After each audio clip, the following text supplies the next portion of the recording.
Assalamualaikum warahmatullahi wabarakatuh.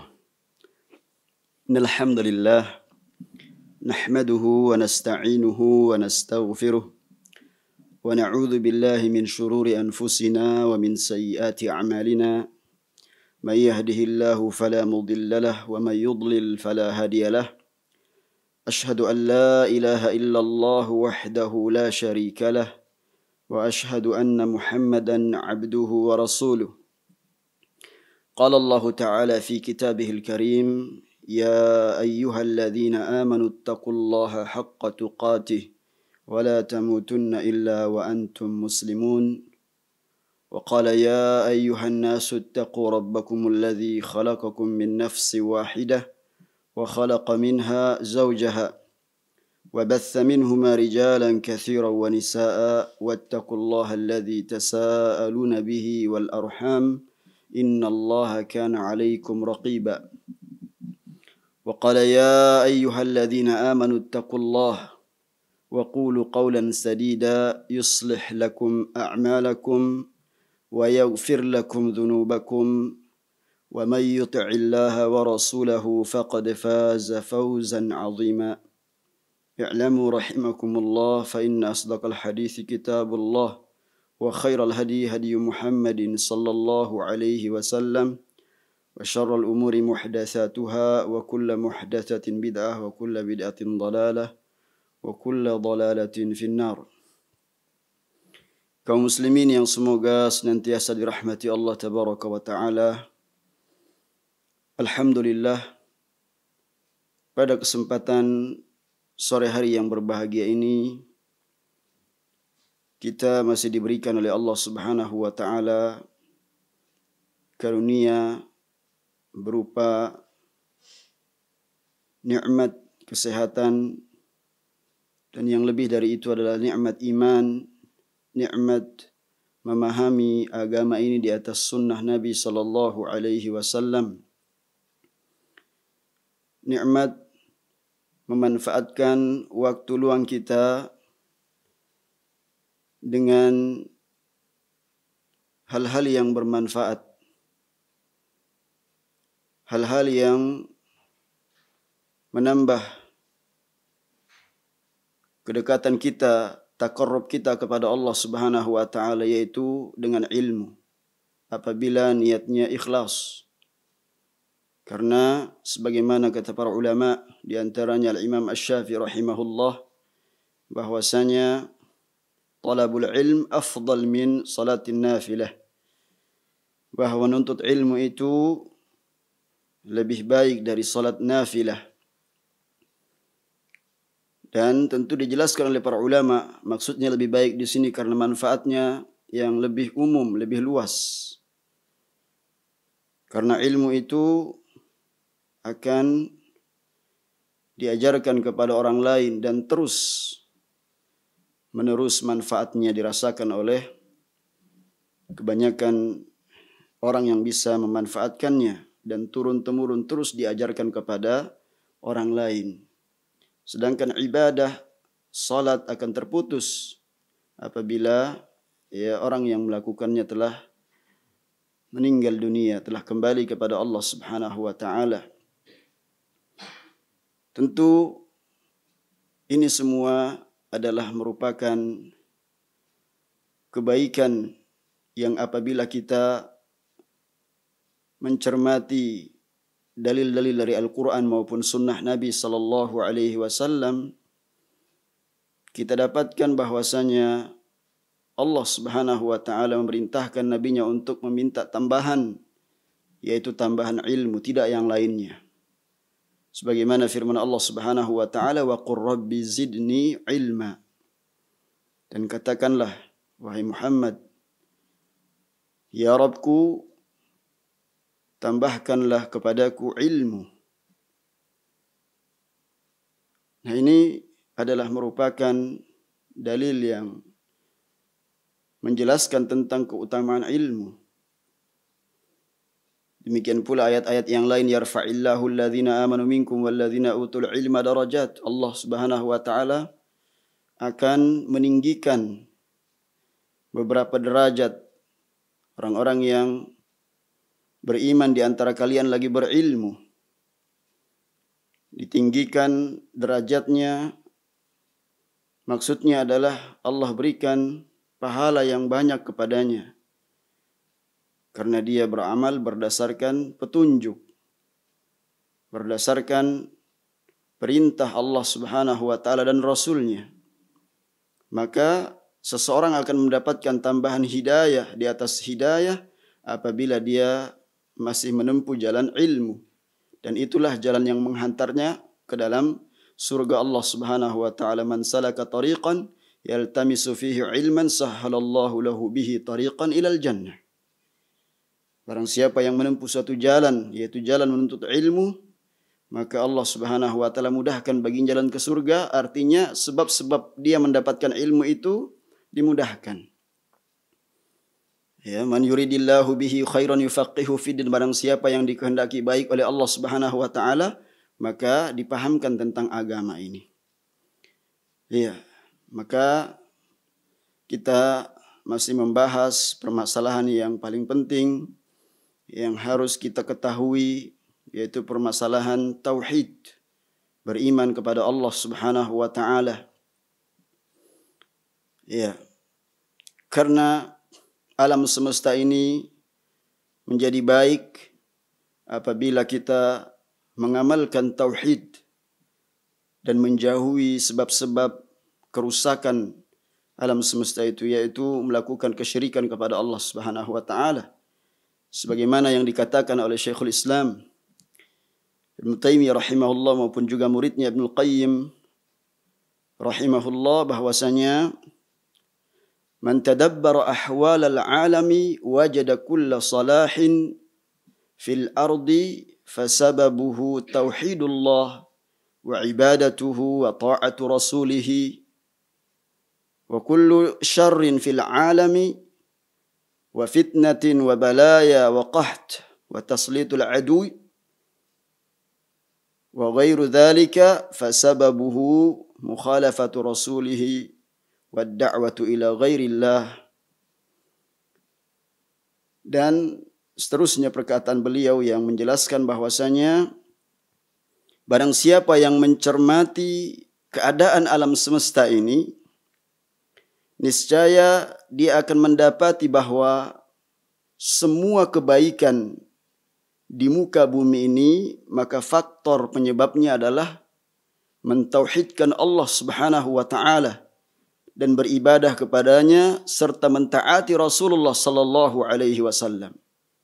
Sebaliknya, segala keburukan di alam semesta ini atau fitnah dan bencana yang menimpa serta serangan musuh,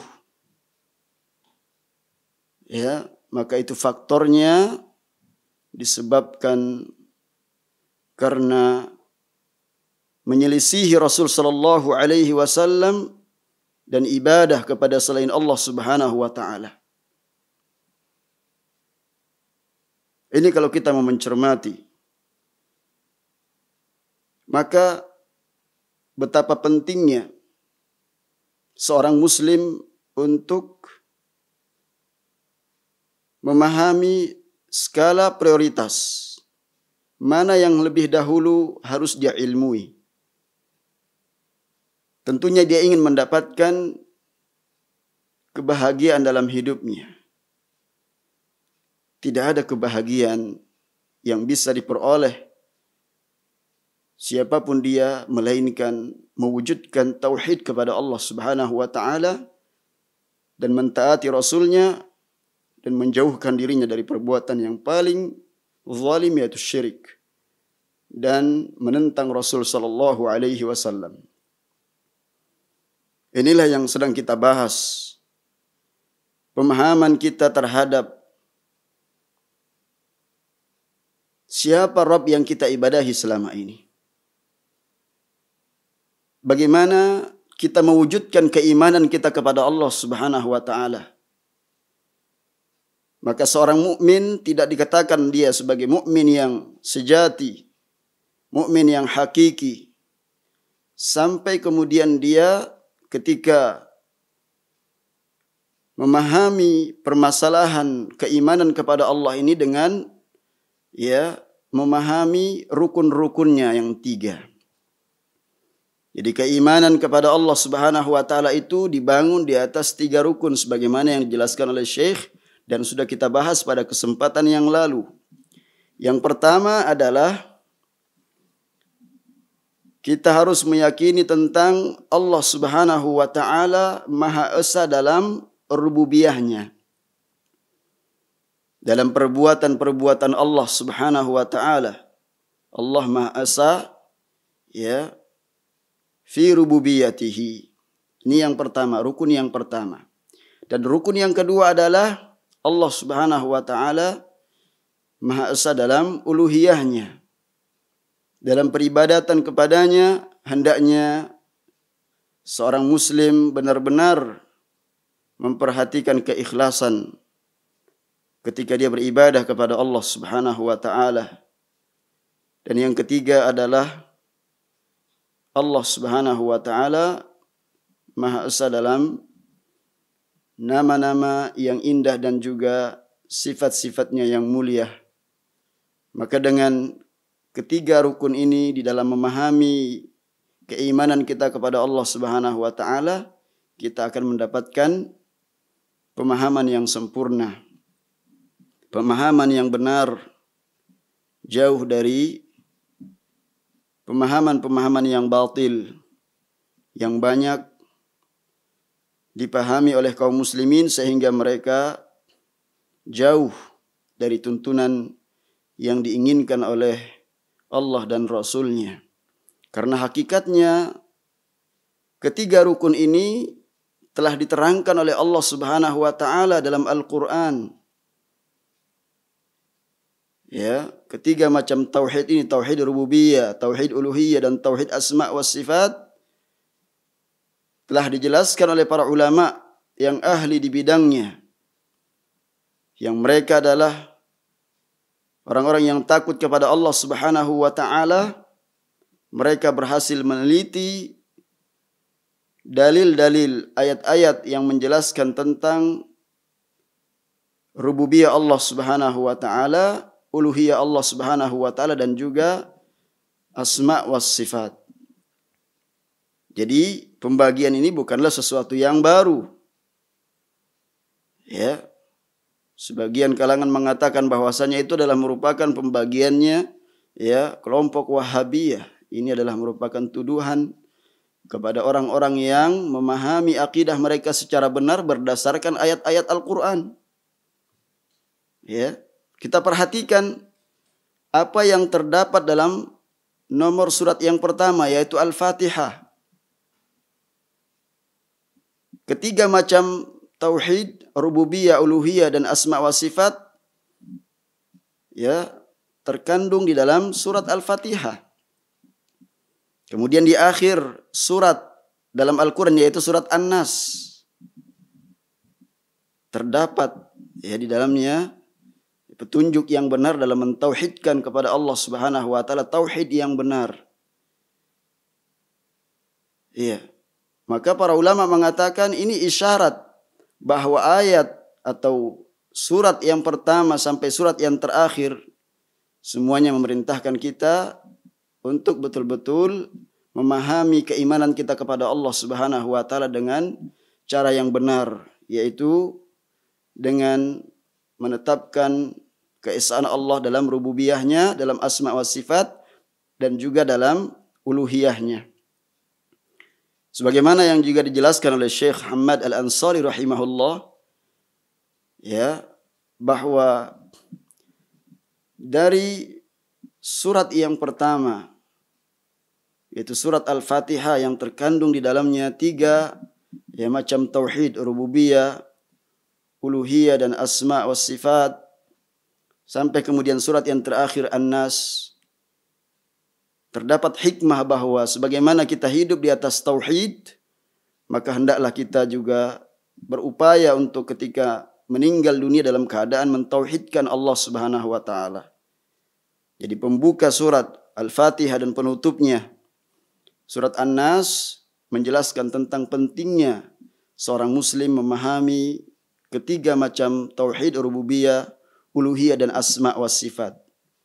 Dengan cara demikian kita akan memahami konsep ketuhanan yang benar, menetapkan Allah tabaraka wa taala sebagai Rabb yang kita ibadahi.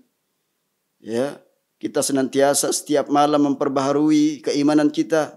Kita mengucapkan sebelum kita tidur, amanar rasul bima unzila ilaihi min rabbih wal mu'minun kullun amana billahi wa malaikatihi wa kutubihi wa rusulih la nufarriqu baina ahadin min rusulih wa qalu sami'na wa ata'na ghufranaka rabbana wa ilaikal masir. Maka apa yang kita baca hendaknya ya penuh dengan perenungan yang dalam, makna-maknanya, sehingga kita khawatir kalau kemudian ucapan kita, perbuatan kita, ya, anggota badan kita justru ternyata beribadah kepada selain Allah Subhanahu wa taala. Wal iyadzubillah. Wal iyadzubillah, apabila kemudian terjerumus ke dalam kesyirikan dalam bentuk ucapan kita, perbuatan kita, ya, bisikan-bisikan dalam hati kita, maka itu semua ya menyebabkan kemurkaan Allah Subhanahu wa taala. Dan sangat boleh jadi siapapun yang kemudian membiarkan dirinya di atas kebodohan, tidak mempelajari akidah yang benar, akidah yang sahih, sangat boleh jadi terjerumus ke dalam ya kesyirikan. Sedangkan kita lihat manusia-manusia pilihan Allah, ya manusia-manusia yang diutus oleh Allah Subhanahu wa taala, para nabi dan rasul, para teladan umat yang diutus kepada kaumnya. Kita lihat Nabiullah Ibrahim alaihi salatu wassalam betapa takutnya apabila kemudian ya beliau terjerumus ke dalam kesyirikan. Sebagaimana yang Allah kisahkan dalam surat Ibrahim, wa junubni wa baniya an na'budal asnam. Doa beliau agar ya dijauhkan dari dan juga anak cucu beliau ya dari peribadatan kepada berhala-berhala, patung-patung yang disembah. Ya. Maka setelah kita memahami apa yang dijelaskan oleh Syekh Abdul Razak hafizahullah ta'ala pada pembacaan kita terhadap kitab beliau pada kesempatan yang lalu, maka kita lanjutkan di halaman yang ke-66. Wal imanu biwahdaniyatillahi azza wa jal. Wal imanu biwahdaniyatillahi azza wa jal fi uluhiyatihi yakunu bil i'tiqad bi annahu al ma'budu bihaqqin wa la ma'buda bihaqqin siwah. Keimanan terhadap keesaan Allah Subhanahu wa taala di dalam uluhiyahnya, yaitu hendaknya kita meyakini bahwasanya yang kita ibadahi dengan benar ya, dan tidak ada yang kita ibadahi dengan benar selain Dia, yaitu dengan cara mengikhlaskan agama ini kepadanya. Dan juga kita meyakini bahwa tidak ada yang diibadahi secara benar kecuali hanya Allah Subhanahu wa taala. Ya, itulah makna la ilaha illallah. La ma'budu bihaqqin illallah, tidak ada yang ya berhak diibadahi kecuali Allah Subhanahu wa taala. Wa ikhlasud dini lahu, mengikhlaskan agama kepadanya. Wa ifraduhu wahdahu bil ibadah, dan mengesahkan Allah Subhanahu wa taala dalam ibadah. Bi an yufradal abdu rabbahu bidzulli wal khudu' wal inkisar wal ruku'i was sujudi wal dzabh wan nadhr wa ghairi dzalika minal ibadat. Bagaimana seorang muslim merealisasikan tauhid uluhiyahnya, yaitu berusaha seorang hamba ketika beribadah kepada Rabb-nya dengan tunduk penuh dengan kepatuhan kepada Allah Subhanahu wa taala. Betul-betul perasaannya patuh dan sungguh-sungguh. Rukuk dan sujud ketika dia menyembelih, ketika dia bernazar, dan bentuk-bentuk ibadah lainnya hendaknya itu semata-mata ya karena Allah Subhanahu wa taala. Wa huwa madlulu la ilaha illallah, dan itulah ya maksud daripada kalimat la ilaha illallah.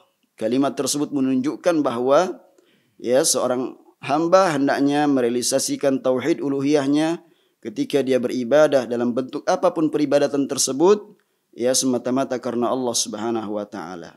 Maka la ilaha illallah yang kita ucapkan, yang kita ikrarkan, yang kita betul-betul ya pahami, yaitu fala yad'u illallah. Maka hendaknya seorang hamba tidak menyeru ya kepada selain Allah Subhanahu wa taala. Ketika dia menetapkan bahwa Allah Subhanahu wa taala Rabb satu-satunya di alam semesta ini yang memberikan rezeki, menghidupkan dan mematikan dan mengatur kehidupan manusia, maka konsekuensinya mereka harus hanya beribadah kepada Allah Subhanahu wa taala. Wala yastaghitsu illa billah, dan dia tidaklah beristighatsah kecuali hanya kepada Allah. Wala yatawakkalu illa 'ala Allah, dan dia tidak bertawakal ya kecuali kepada Allah Subhanahu wa taala. Orang yang bertawakal kepada Allah betul-betul yang menyerahkan segala urusannya. Ya, dia ingin mendapatkan maslahat ukhrawinya, maslahat ya, ketika dia menginginkan ya maslahat baik itu yang kecil maupun yang besar, ya setelah dia ikhtiar, dia tawakal kepada Allah sepenuhnya. Ya. Ketika dia berusaha di dalam hidup ini, ya ikhtiar sebagaimana ya yang diinginkan. Ketika dia berikhtiar, tidaklah dia ya melanggar apa yang telah ditetapkan oleh Allah Subhanahu wa taala. Banyak orang yang berikhtiar kemudian menghalalkan segala cara. Ya. Dia menghalalkan apa yang diharamkan oleh Allah Subhanahu wa taala. Ketika dia berobat misalkan, dia berobat dengan sesuatu yang Allah haramkan. Maka ikhtiarnya bagaimana bisa dikatakan dia berikhtiar dengan cara yang benar kalau kemudian ya menghalalkan apa yang diharamkan oleh Allah Subhanahu wa taala. Kemudian dia tawakal kepada Allah Subhanahu wa taala. Wala yazbahu illa lillah, dan tidaklah dia ketika menyembelih ya kecuali semata-mata ikhlas karena Allah Subhanahu wa taala. Karena dahulu orang-orang musyrikin mereka menyembelih lalu ya melumurkan darahnya di sisi Ka'bah. Mereka melakukan kesyirikan. Wala yanzuru illa lillah tabaraka wa ta'ala, dan tidaklah dia bernazar kecuali hanya ya karena Allah Subhanahu wa taala. Wala yamuddu yadayhi fi du'aihi illa lillah, dan tidaklah dia menengadahkan kedua tangannya ketika berdoa kecuali hanya minta kepada Allah Subhanahu wa taala. Falladhi yamuddu yadayhi wa yad'u madada ya Rasulullah, dan kemudian sekiranya di sana ada orang yang menengadahkan kedua tangannya dan dia berdoa, ya pertolonganmu ya Rasulullah, bantuanmu ya Rasulullah, au madad ya fulan, pertolonganmu ya fulan, bantuanmu ya fulan, ma arafa haqiqatal iman billahi azza wa jal. Hakikatnya orang yang seperti ini, ya kata Syekh, tidak mengetahui ya hakikat iman kepada Allah Subhanahu wa taala. Wala arafa haqiqata ma da'at ilaihi Rasulullah, dia juga tidak mengetahui hakikat apa yang didakwahkan oleh rasul-rasul utusan Allah Subhanahu wa taala. Nah ini kenyataannya para pendengar yang semoga senantiasa dirahmati Allah tabaraka wa taala. Apa yang Syekh ingatkan ya, inilah musibah yang banyak terjadi, merata di mana-mana di belahan dunia Islam. Ya, padahal mereka setiap hari mengagungkan Allah Subhanahu wa taala dalam salatnya. Ketika takbir Allahu Akbar, ketika dia salat kemudian membaca Al-Fatihah, padahal dalam Al-Fatihah itulah kandungan ketiga macam tauhid yang kita jelaskan, yang sedang kita jelaskan, yang sedang kita pelajari. Tapi kemudian setelah salat, mereka batalkan apa yang mereka ucapkan. Ada yang datang kemudian istighosah kepada kubur-kubur yang dianggap wali, minta di kubur tersebut, melakukan perjalanan wisata religi, minta kemudian di kubur yang dianggap wali, wal'iyadzubillah. Bernadar, menyembelih, bersumpah atas nama selain Allah Subhanahu wa taala. Sedekah laut atau sedekah bumi. Semuanya ketika mereka menyembelih binatang-binatang tersebut atas nama selain Allah Subhanahu wa taala.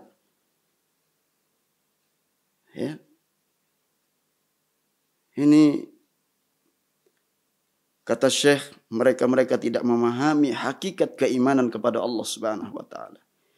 Mereka tidak memahami hakikat apa yang diserukan oleh utusan-utusan Allah. Sedangkan Allah Subhanahu wa taala berfirman, "Qul inna salati wa nusuki wa mahyaya wa mamati lillahi rabbil alamin." Katakan Muhammad, sesungguhnya salatku, ibadahku, sembelihanku, hidup dan matiku lillahi rabbil alamin. Semata-mata karena Allah Rabb semesta alam. La syarikalah, tidak ada sekutu baginya. Wa bidzalika umirtu, yang demikian itulah aku diperintahkan. Wa ana awwalul muslimin, dan aku adalah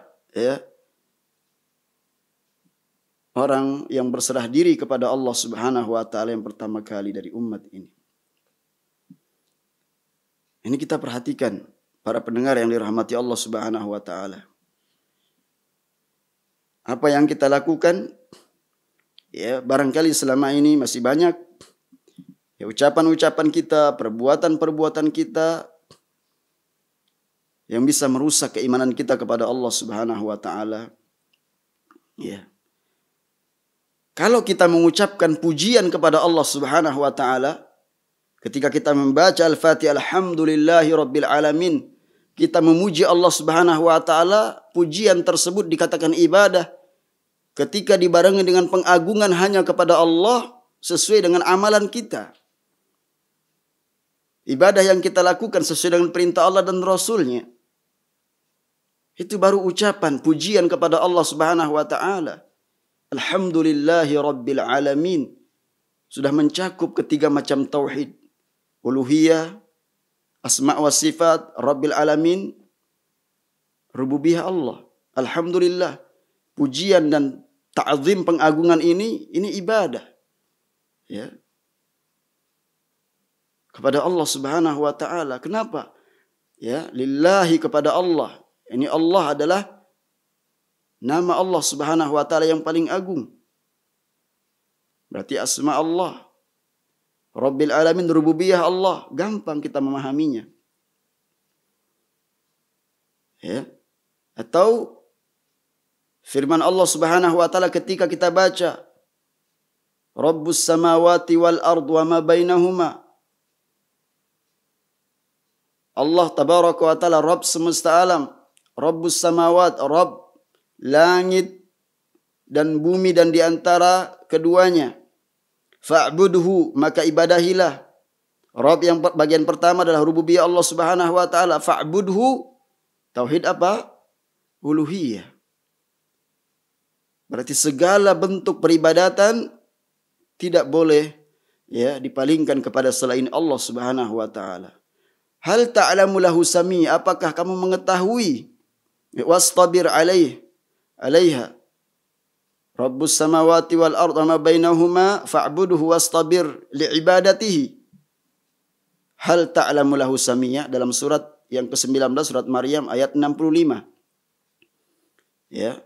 Allah berfirman bahwasanya Rabb langit dan bumi dan di antara keduanya itu Allah Subhanahu wa taala, Rabbus samawati wal ardi wa ma bainahuma fa'budhu, maka ibadahilah dia. Tauhid rububiyah di sini, tauhid uluhiyah. Fa'budhu diperintahkan, wastabir ibadatihi, dan teguhkanlah hatimu dalam beribadah kepadanya. Ini tauhid uluhiyah. Hal ta'lamu lahu samiyya, apakah kamu mengetahui seorang pun ya yang menyamai menyerupai Allah Subhanahu wa taala yang pantas diibadahi? Ini adalah penjelasan tentang asma wa sifat. Maka tidak ada yang pantas diibadahi kecuali Allah Subhanahu wa taala. Seorang yang berpikir dia sebagai seorang hamba tidak pantas menyembah malaikat, menyembah nabi, menyembah kuburan, menyembah pepohonan, menyembah batu yang dikeramatkan, benda-benda keris dan yang semisalnya. Maka perbuatan yang seperti ini semua adalah merupakan musibah yang merusak keimanan seseorang kepada Allah Subhanahu wa taala, perbuatan syirik. Maka dikembalikan kepada setiap orang yang terjerumus ke dalam perbuatan tersebut agar kiranya bertaubat kepada Allah Subhanahu wa taala dan memahami penjelasan-penjelasan Al-Qur'an di dalam menetapkan keimanannya kepada Allah Subhanahu wa taala dalam rububiyahnya, dalam uluhiyahnya dan asma wa sifat, agar mereka tidak terjerumus ke dalam perbuatan-perbuatan yang dimurkai Allah Subhanahu wa taala berupa menyekutukannya. Selanjutnya kata beliau, bihadzat tauhid umira alaihi salatu wassalam. Dengan tauhid yang semacam ini maka Rasul sallallahu alaihi wasallam diperintahkan untuk menyampaikan kepada umatnya.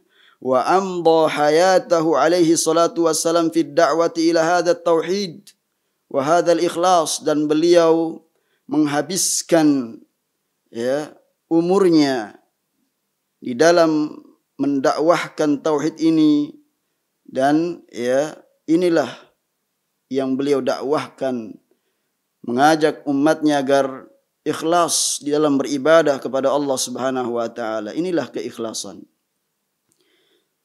Kemudian Syekh menjelaskan atau membawakan sebuah hadis yang dicantumkan oleh Al-Imam An-Nawawi dalam kitab beliau Hadis Arba'in Nawawiyah, di hadis yang ke-19, hadis Abdullah bin Abbas ketika dibonceng Rasul sallallahu alaihi wasallam, kemudian Rasul mengatakan kepadanya, ya gulam, inni uallimuka kalimat, wahai gulam, yaitu anak kecil atau anak muda, sungguhnya aku mengajari kepadamu beberapa kalimat. Ihfazillah yahfazka, jagalah Allah, niscaya Allah akan menjagamu. Wah, ihfazillah tajidhu tujahak, jagalah Allah Subhanahu wa taala, niscaya engkau akan mendapatinya di hadapanmu. Maksudnya Allah Subhanahu wa taala akan selalu meliputimu. Apa kemudian selanjutnya? Idza sa'alta fas'alillah. Lihat bagaimana Nabi menanamkan sedini mungkin akidah yang benar, keimanan kepada Allah Subhanahu wa taala dengan cara yang benar. Maka ini mengisyaratkan kepada kita sekalian, wahai kaum muslimin, agar memperhatikan masalah ini, mengajarkan tauhid sejak dini kepada anak-anak kita. Idza sa'alta fas'alillah, apabila engkau meminta, mintalah kepada Allah. Wa idza ista'anta fasta'in billah, apabila engkau memohon pertolongan, mohonlah pertolongan kepada Allah Subhanahu wa taala. Wa'lam annal ummata, ketahuilah bahwasanya apabila umat ini lawistama'at, kalau mereka kemudian berkumpul ala, ini ada yang luput dalam hadis dicantumkan dalam kitab beliau ini di halaman yang 66 yang ada cetakan di hadapan saya. Ya, ala an yadurruka, sebelum itu ya ada lafaz yang tertinggal. Wa alam annal ummata law istamat, ketahui sekiranya seluruh umat ini berkumpul ala an yanfa'uka. Ya, ditambah bagi yang punya kitab. Ala an yanfa'uka bi syai'in lam yanfa'uka illa bi syai'in qad katabahu Allahu lak. Dan ketahuilah sekiranya umat ini seluruhnya berkumpul untuk ya memberikan suatu manfaat kepadamu, niscaya mereka tidak akan bisa memberikan ya manfaat tersebut kecuali apa yang telah ditakdirkan oleh Allah Subhanahu wa taala atasmu. Ya. Wa alam annal ummata law istamat ala ayyadurruka bi syai'in, dan ketahuilah sekiranya umat ini kemudian berkumpul untuk memudaratkan ya kepadamu dengan suatu mudarat, lam yadurruka illa bi syai'in qad katabahu Allahu alaik, niscaya mereka tidak akan bisa membahayakanmu kecuali dengan apa yang telah ditakdirkan oleh Allah Subhanahu wa taala untukmu. Rufi'atil aqlam, pena diangkat, wa jaffatis suhuf, dan lembaran-lembaran telah kering. Inilah tauhid yang diajarkan oleh Rasul sallallahu alaihi wasallam ya kepada para sahabatnya. Ya, agar mereka betul-betul mendapatkan pemahaman yang benar dalam ya memahami konsep keimanan ya ketika menetapkan keimanan kepada Allah Subhanahu wa taala.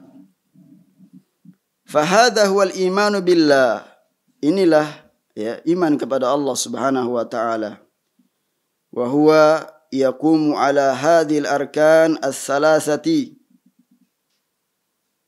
keimanan yang dibangun di atas 3 pondasi yang kokoh ini. Ya, di atas pondasi rukun yang ketiga ini. Wa dinul Islam summiya tauhidan, dan juga agama Islam dinamakan tauhid.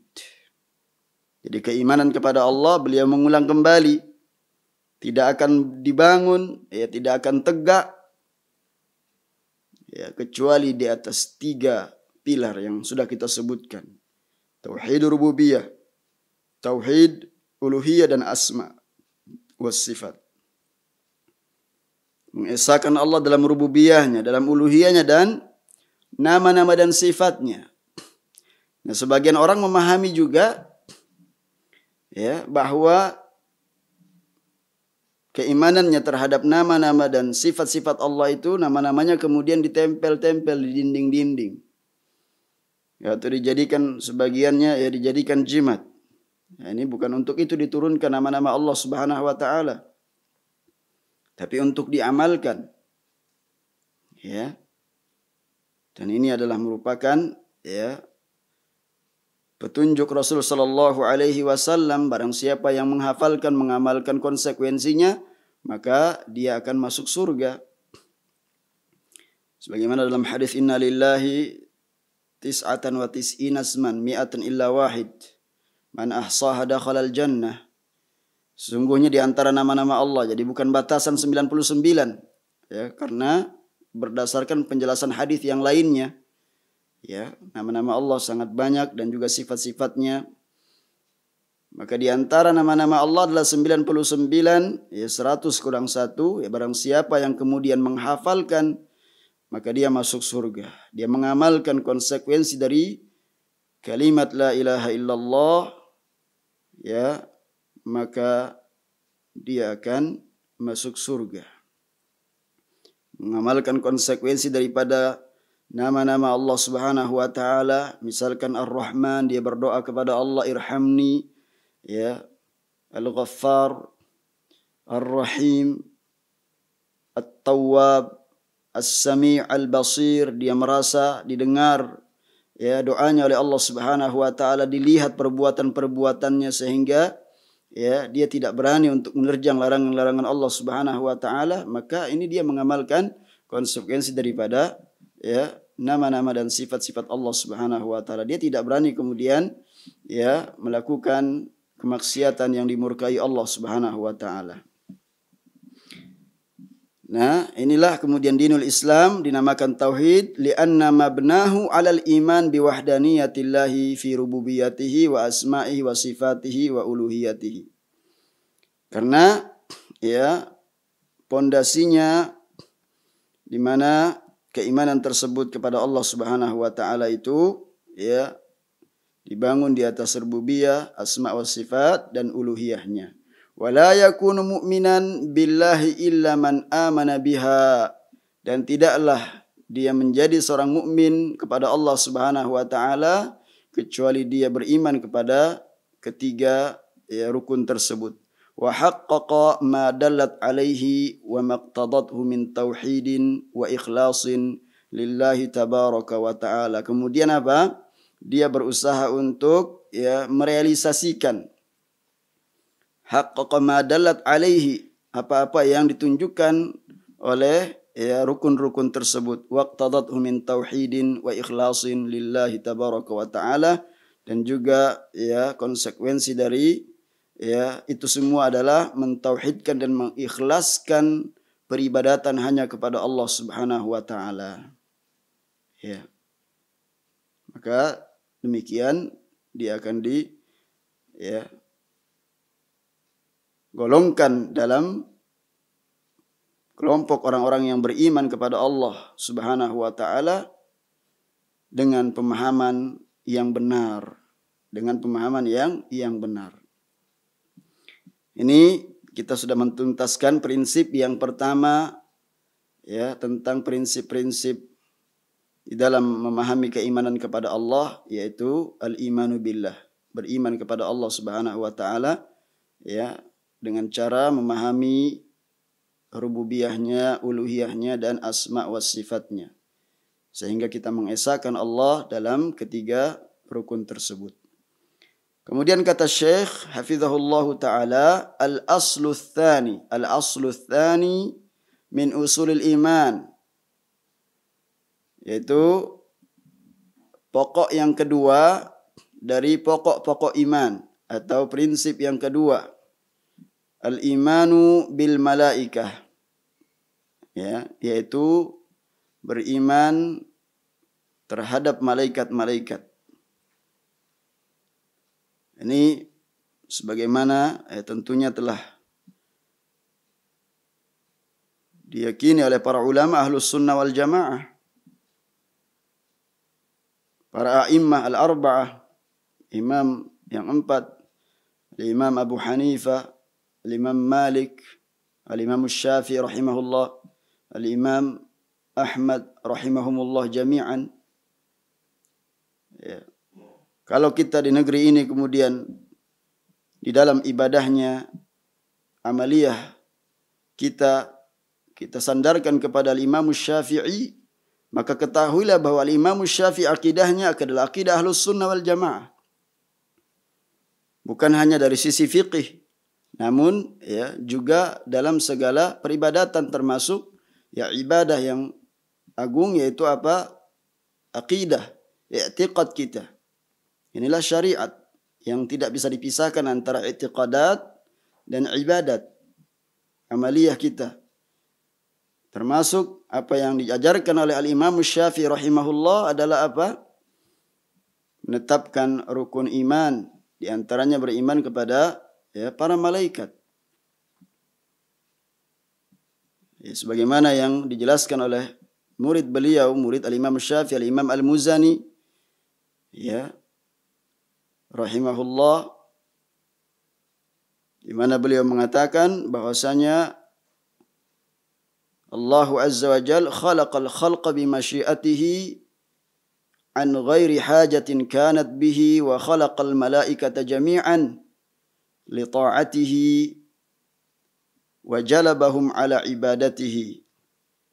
Kata Imam Al-Muzani rahimahullah bahwa Allah Azza wa Jalla menciptakan ciptaannya dengan kehendaknya tanpa Allah butuh ya kepada mereka, dan menciptakan para malaikat seluruhnya agar taat kepada Allah Subhanahu wa taala, dan fitrah mereka itu adalah ya patuh dalam melaksanakan peribadatan kepada Allah Subhanahu wa taala.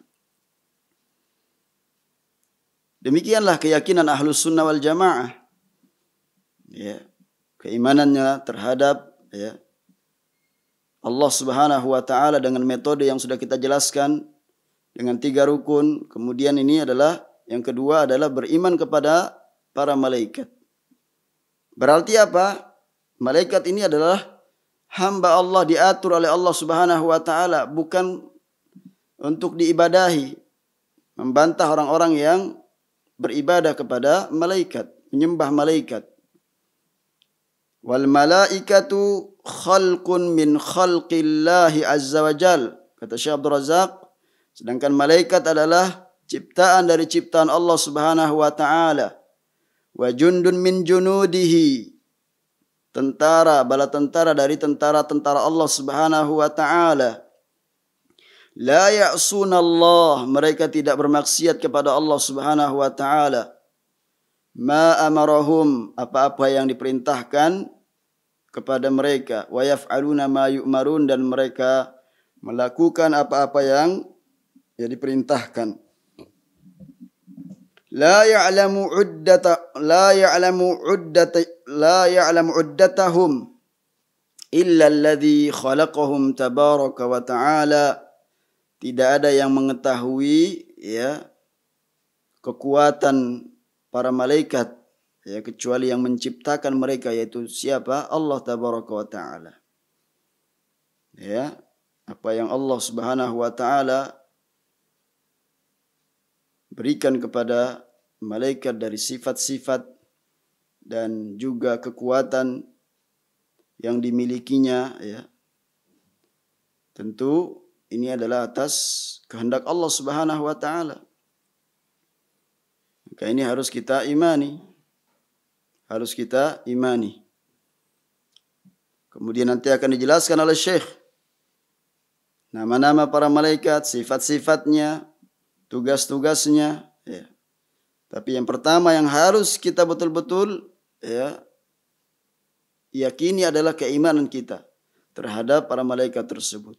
Kata beliau selanjutnya, wal matlubu minna fi babil iman bil malaika an nu'mina bil malaikati ijmalan fima ujmila fima fiha ya. Dan yang dituntut ya dari kita adalah di dalam bab iman terhadap malaikat ini adalah mengimani para malaikat secara ijmal, secara global, terhadap apa-apa yang datang keterangannya secara global. Wa tafsilan fima fussil, dan secara terperinci jika keterangannya datang dengan terperinci. Sawa'un fil asma'i awil a'dadi awil awsafi awil wadhaif, baik itu dalam nama-nama para malaikat atau jumlah mereka atau sifat-sifat mereka dan tugas-tugas mereka. Nah ini kita ketahui bahwasanya Allah ciptakan malaikat dari cahaya ya, dan jumlah mereka yang tidak ada yang mengetahui kecuali Allah Subhanahu wa taala. Allah ciptakan di antara mereka ada yang ya memiliki 2 sayap, 3 sayap ya. Bahkan malaikat Jibril, imamnya para malaikat ya, 600 sayapnya, subhanallah. 1 sayap saja dibentangkan sudah ya menutup seluruh ufuk ya. Maka pikirkan bagaimana ciptaan Allah Subhanahu wa taala. Betapa kerdilnya manusia yang kemudian mencari kaifiyah, hakikat ya tentang zat Allah. Sedangkan dia tidak sanggup bagaimana memikirkan kalau pesawat terbang dilengkapi dengan 2 sayap kanan kiri ya bisa terbang. Ya, ini buatan manusia. Bagaimana dengan malaikat yang Allah ciptakan dengan ya begitu sempurna. Allah ciptakan dari cahaya. Tugasnya untuk beribadah, tidak makan, tidak minum. Ya. Bahkan di Baitul Ma'mur, di rumah, di tempat tinggi, di dekat arsy Allah Subhanahu wa taala, di Baitul Ma'mur, ya, bait rumah yang dimakmurkan, ya, ta'abbadun, malaikat kemudian di dalamnya beribadah kepada Allah, wa yatufun, bertawaf. Ya, sebagaimana dalam hadis. Ada berapa jumlah mereka? 70.000. Setiap hari itu, ya, mereka jumlahnya masuk ke dalam Baitul Ma'mur itu sebanyak 70.000 malaikat. Dan ketika keluar, tidak akan masuk lagi. Allahu Akbar. Ini jumlahnya hanya Allah Subhanahu wa taala yang mengetahui. Ini makhluk yang diatur oleh Allah Subhanahu wa taala agar tidak disembah. Ini bantahan bagi orang-orang yang menyembah malaikat. Bahwa yang mengatur adalah dialah yang pantas diibadahi, Allah Subhanahu wa taala. Famathalan asma'ul malaika, kemudian Syekh menjelaskan, maka contoh dari nama-nama para malaikat, lam yuzkar fin nusus illa asma'u ba'dihim, belum disebutkan dalam nas-nas kecuali sebagian saja. Misal Jibril, contohnya, ya, malaikat Jibril, wa Mikail, malaikat Mikail, wa Israfil, dan juga Israfil. Nah, ini nama-namanya tercakup dalam hadis sebagaimana yang kita baca di doa istiftah kita ketika salat tahajud. Allahumma rabba Jibraila wa Mikaila wa Israfil. Ya. Malik, malaikat Malik, wa Munkar, wa Nakir. Ya. Fahadhil asma'ut tafsiliyah allati waradat fil kitab, dan inilah nama-nama yang diperinci yang tercantum dalam Alkitab.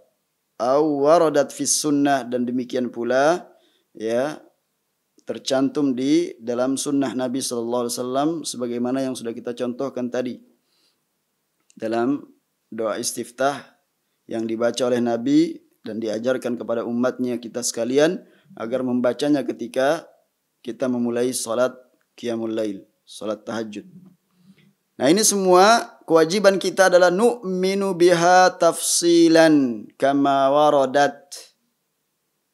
Maka kita harus mengimaninya secara terperinci sebagaimana yang telah datang keterangannya, telah tercantum.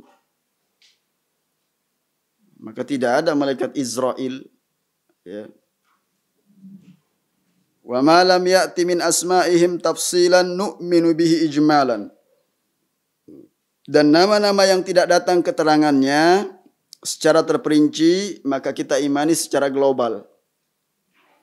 Fa nu'minu anna lillahi azza wa jal malaikatan. Ya, kita beriman bahwasanya bagi Allah Subhanahu wa taala malaikat.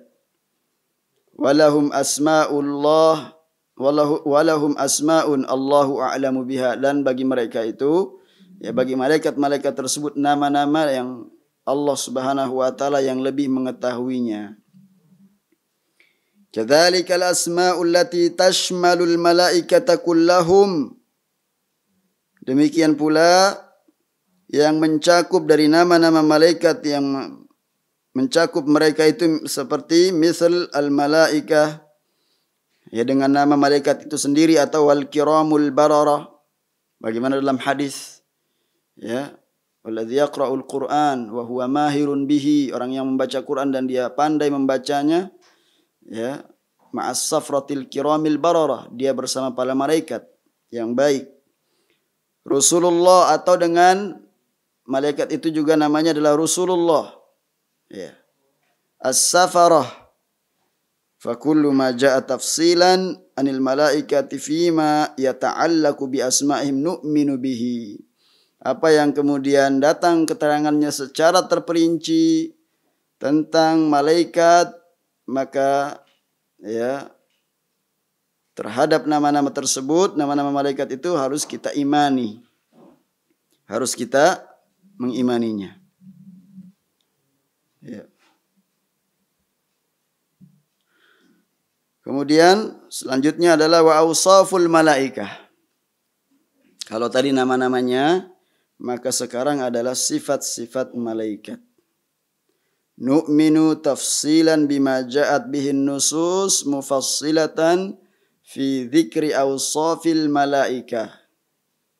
Harus kita imani secara terperinci ya dari apa yang datang nas-nas menjelaskan dengan terperinci tentang penyebutan sifat-sifat malaikat.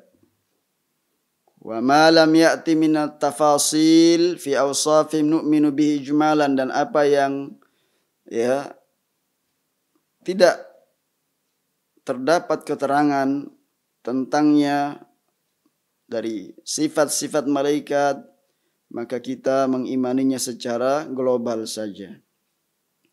Wala nakhudu fi tafasila la dalila 'alaiha min kitabin wala sunnatin, dan kita tidak ya membahasnya secara ya detail, secara terperinci, sedangkan tidak ada keterangan dalil yang melandasinya. Tidak ada keterangan dalil dari Alkitab, dari Al-Quran maupun Sunnah. Ya, maka kita tidak membahasnya dengan ya, panjang lebar. Walihadza la yajuzu lil insan an yasifal malaikata bi ayyi wasfin illa bidalil, maka karena ini adalah sesuatu yang gaib, maka tidak boleh seseorang itu mensifati malaikat ya bi ayyi wasfin illa bidalil, dengan apapun sifat itu yang disifatkan, disandarkan kepada malaikat ya, dengan tanpa keterangan dalil. Ya, ini kita sering melihat di fenomena di masyarakat ya, ketika misalkan jalan di hutan misalkan ya, lalu kemudian ada orang yang memberikannya sesuatu, begitu dia lewat ya, kemudian dia mengatakan, oh tadi itu siapa ya, itu jangan-jangan malaikat. Nah ini ya, fenomena yang seperti ini ya, ketika dia mensifatkan ya tinggi, kemudian ya pakaiannya berpakaian putih ya, kemudian dia gambarkan, khayalkan wajahnya. Nah ini sebagaimana kata saya, nggak boleh seseorang mensifati malaikat dengan sifat apapun kecuali dengan dalil. Ya. Apa alasannya? Li'annahum ghaibun, karena mereka ya gaib. Ya. Wa wasilatuna fi ma'rifati hadzal ghaib min khilalil wahyi. Sedangkan ya apa yang bisa menghantarkan kita kepada pengetahuan terhadap perkara yang gaib ini, tentu tidak ada jalan lain kecuali dengan apa? Dengan wahyu. Dengan wahyu. Fama jaa fil wahyi minat tafasil, apa yang telah datang keterangan dari wahyu yang memperinci, nu'minu bihi, kita beriman ya dengannya. Iya. Wa ma lam ya'ti la nakhudu fi syai'in la ilma lana bihi. Dan ketika tidak ada keterangannya dari dalil, ya, tidak ada penjelasan dalam Al-Quran maupun Sunnah Nabi Sallallahu Alaihi Wasallam, ya, la nakhudu fi syai'in la ilma lana bihi. Kita tidak boleh kemudian ya membahasnya panjang lebar ya terhadap perkara tersebut sedangkan kita tidak memiliki dalil tentangnya. Karena Al-Quran dalam surat Al-Isra ayat yang ke-36 Allah berfirman, wala taqfu ma laysa laka bihi ilm. Ya, tidak boleh engkau yang mengatakan atau mengikuti sesuatu yang engkau tidak memiliki ilmu tentangnya. Ya. Innas sam'a wal basara wal fuad, karena sesungguhnya pendengaran, penglihatan, dan hati ini kullu ulaika kana anhu mas'ula. Semuanya akan ditanya oleh Allah Subhanahu wa taala. Nah, ini berat pertanggungjawabannya. Ya. Ketika orang menetapkan nama malaikat, nama tertentu yang tidak ada keterangannya dari dalil Al-Quran maupun Sunnah, ya, misalkan dia mengatakan malaikat Israel yang mencabut nyawa, ya, dari mana keterangan tersebut? Sedangkan kita ketahui sifatnya memang ada, ya, yang mencabut nyawa orang-orang mukmin dan mencabut nyawanya orang-orang kafir. Wan nazi'ati gharqa. Ya. Kemudian malaikat yang menyampaikan wahyu wal mulqiyati dzikra disifatkan dalam Al-Qur'an. Tetapi ketika kita menetapkan nama, ya, yang tidak ada keterangannya dari Al-Qur'an dan Sunnah, maka kita akan berhadapan, ya, mempertanggungjawabkan di hadapan Allah Subhanahu wa taala apa yang kita dengar, apa yang kita lihat, apa yang terbetik dalam hati kita. Ini ayat mengingatkan kepada kita agar lebih berhati-hati dalam masalah perkara yang gaib.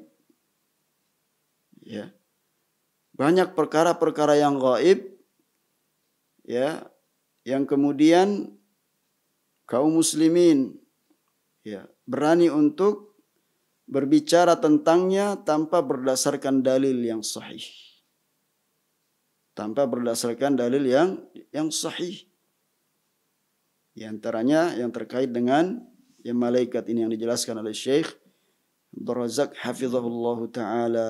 Maka hendaknya kita menahan lisan kita, ya, dari mengatakan sesuatu yang tidak ada keterangannya dari dalil Al-Quran maupun Sunnah Nabi Sallallahu Alaihi Wasallam. Ini perkara yang gaib. Ya.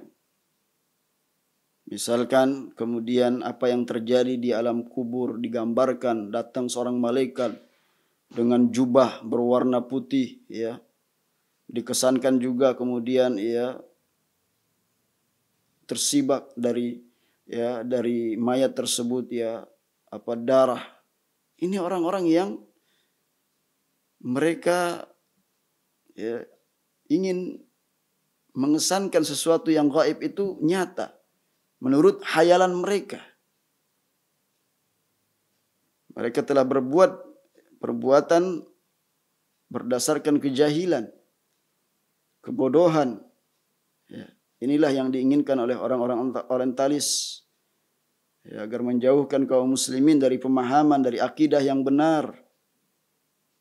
Dan mereka bahu-membahu untuk merusak akidah kaum muslimin. Ya. Ada yang menggambarkan kemudian disembah malaikat tersebut. Ini semua adalah, ya, beragama berdasarkan kebodohan. Maka hendaknya kita berhati-hati. Kita cukupkan sebagaimana yang dijelaskan oleh Syekh, ya, kita imani secara global apa yang datang keterangan tentang perkara tersebut. Namun kita tetapkan, kita imani secara terperinci nama-nama dan sifat malaikat ketika datang keterangannya demikian secara terperinci dari Al-Quran maupun Sunnah Nabi Sallallahu Alaihi Wasallam. Demikian yang bisa kita bahas pada kesempatan kali ini. Ya, kita masuk pada prinsip yang kedua tentang keimanan. Ya, prinsip-prinsip keimanan. Ya, kita sudah bahas, yaitu prinsip yang kedua, ya, atau pokok yang kedua adalah keimanan kita terhadap para malaikat. Nah, demikian subhanakallah bihamdik asyhadu an la ilaha illa anta astaghfiruka wa atubu ilaik. Insyaallah kita lanjutkan pada kesempatan yang akan datang, masih membahas tentang sifat malaikat dan juga jumlah, ya, para malaikat dan tugas-tugas mereka Ya, kemudian setelah itu baru membahas tentang prinsip yang ketiga, iman terhadap kitab-kitab yang diturunkan oleh Allah Subhanahu wa taala. Ya, karena tidak ada pertanyaan, maka kita akhiri pertemuan kita ini. Ya, wassallallahu ala nabiyina Muhammadin wa ala alihi wa sahbihi wasallam wa akhiru da'wana alhamdulillahi rabbil alamin. Assalamualaikum warahmatullahi wabarakatuh.